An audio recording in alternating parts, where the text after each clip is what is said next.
안녕하세요 육아둥지 여러분, 아육톡입니다. 이번 영상에서는 역할놀이 영상에 달린 여러분들의 댓글을 읽어보고 질문들에 답하는 시간을 가져볼게요. 남아 49개월 공룡놀이 하자고 매일 아침 저녁으로 청해요. 공룡 세계를 모방하자니 약육 강식이고 사용 언어들도 세다 보니 이게 맞는 건가 싶고 어떤 식으로 풀면 될까요? 남자아이들은 아무래도 역할놀이 속에서 공격적인 행동도 많이 보이죠. 저는 이제 아들 둘을 키우고 있는데요. 걔네들 노는 거 보면 정말 과격하고 저렇게 노나 싶어요. 그런데 남자아이들도 놀이 속에서 자기 감정이나 생각을 표현하고 사회적인 상호작용이나 규칙을 학습하고 있거든요. 지금 공룡놀이 한다고 하셨는데 아마 애들이 널 죽이겠다, 잡아먹겠다 이런 식의 표현을 하면은 엄마들은 저렇게 세게 얘기해? 꼭 죽여야 돼?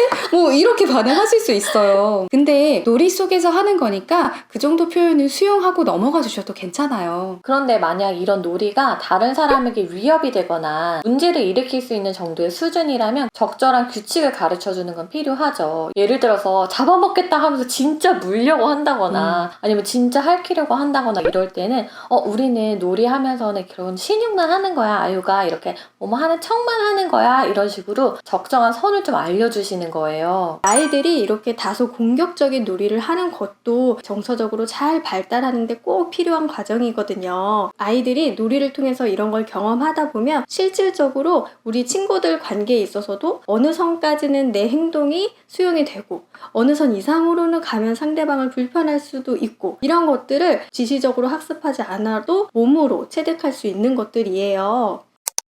32개월 여아입니다. 엄마와 책 읽기만 좋아하고 역할놀이를 하지 않으려고 해요.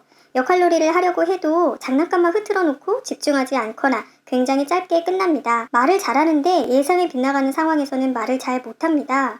반응성이 낮은 것 같기도 하고요. 사회성이 좀 부족합니다. 친구를 좋아하지 않아요. 어떻게 놀이를 유도할 수 있을지, 유도하지 않고 계속 기다려야 하는지, 좀 더 오랜 시간 동안 할 수 있는 방법이 있을지 궁금합니다. 아이가 역할놀이에 별로 관심을 갖지 않아서 걱정이신 것 같아요. 사회성은 자연스럽게 생긴다기보다는 일상생활에서 부모님과 상호작용하고 다른 사람들과도 계속 상호작용하면서 경험하고 배워나가는 거거든요. 특히나 반응성이 좀 낮고 사회성 부분이 걱정이시라면 일상생활에서 좀 신경 써서 아이와 상호작용하시려는 노력이 필요할 것 같아요. 역할놀이가 아이와 자연스럽게 다양한 상황을 가정하고 그 안에서 다양한 반응을 연습해보기에 사실 너무 좋은 놀이잖아요. 아이가 이야기 책 읽기를 좋아한다고 하셨으니까 책을 가지고 역할놀이를 좀 더 확장해서 해보시면 더 좋을 것 같아요. 아이의 관심과 흥미에 맞는 책을 선정하시고 그걸 역할놀이로 확장을 해주는 거죠. 예를 들어서 백설공주 같은 경우에는 엄마가 계모 역할을 하고 아이가 백설공주 역할을 하면서 해보는 거예요. 그래서 엄마가 거울아 거울아 세상에서 누가 제일 예쁘니 이런 대사도 할 수 있고 이거 사과 드셔보세요 하면서 마녀로 번장할 수도 있고요. 지금 이렇게 예시를 든 것처럼 이렇게 그림책 좋아하는 아이들은 책을 잘 보다가 책 속에 등장하는 이제 등장인물들 있잖아요.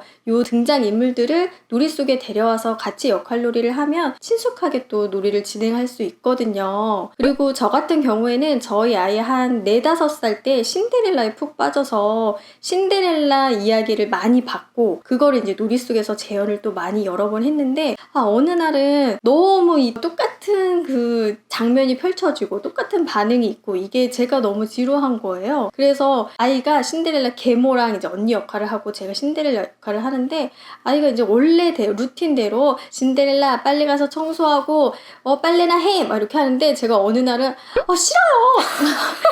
새어머니가 하세요. 이거 내 것도 아닌데 왜 나한테 자꾸 시켜요. 그리고 이 집 내 집이거든요. 당신들 나가 막 이러면서 제가 그러니까 뭐라 그랬어? 그러니까 이제 아이가 약간 동공지진이 일어나면서 당황했는데 근데 이거를 싫어하거나 거부하지 않았어.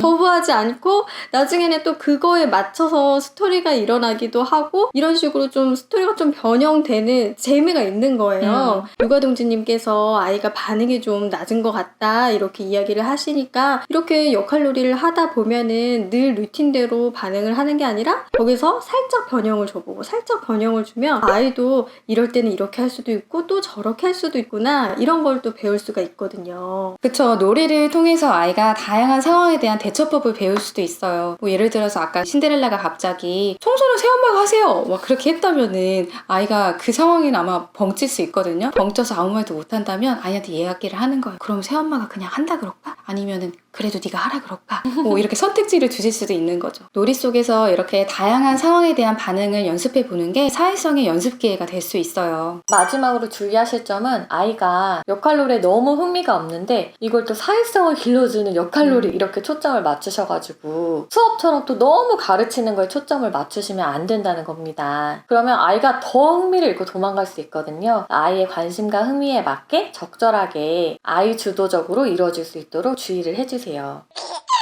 네, 육아동지 여러분, 이번 영상에서는 역할놀이 영상에 달렸던 글들에 대해서 저희가 한번 다뤄봤는데요. 어떻게 좀 도움이 되셨나요? 저희 영상에 댓글 남겨주실 때 아이의 연령이라든지 상황을 구체적으로 잘 적어주시면 저희가 답해드리기가 더 좋을 것 같아요. 저희 영상 도움이 되셨다면 아육톡 채널 구독해주시고요. 좋아요도 꾹꾹 눌러주시고 알람도 따르릉 울려주세요. 육아동지 여러분, 다음에 또 만나요.